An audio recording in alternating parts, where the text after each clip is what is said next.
And one of the things that Satan has used in deceiving a lot of people is these so-called cultural heritage celebrations. Ever heard about them? These cultural day celebrations. And they're always celebrations of demons. Think about it. Think about it. If we want to locate our culture, how far back should we go? What is the culture? Who gave us the culture that we have decided is the culture of our country or of our people? Who decided where to start the culture? Should we start from the 13th century? Should we start from the 12th century? 9th century? Where should we start?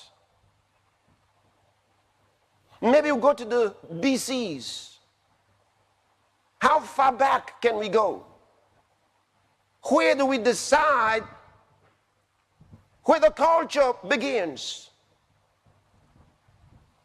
And what I find in many of these cities and nations,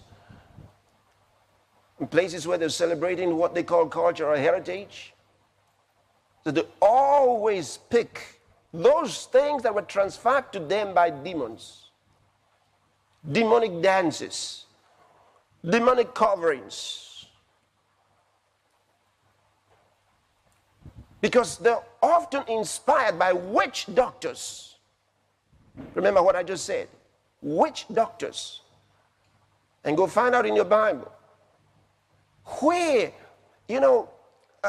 they metamorphosed from witch doctors to native doctors.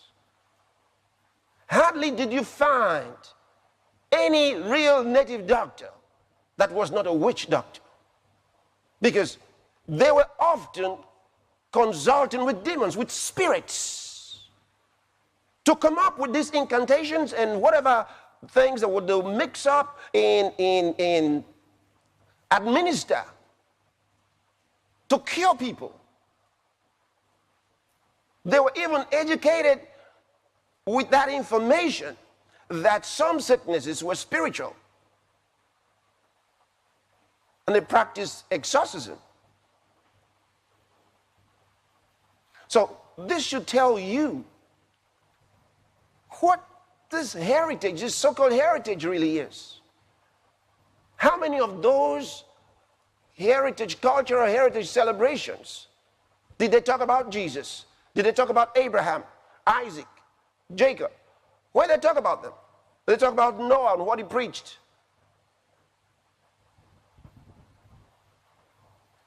Or Job, who was one of the oldest characters presented to us in the Bible? No, they don't celebrate anything like that. They bring in priests and priestesses of shrines. They want to give the impression to the whole world that the culture came somehow from these demonic activities. Of course, they don't present them with the term demons, but we know what they're talking about because we can see the images.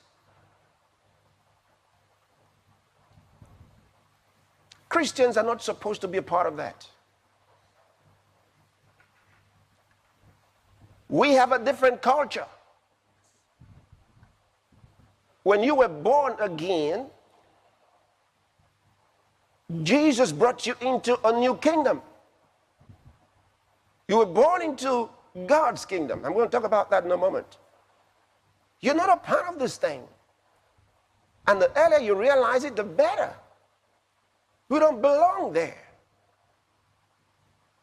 And that's something the devil doesn't like us to talk about.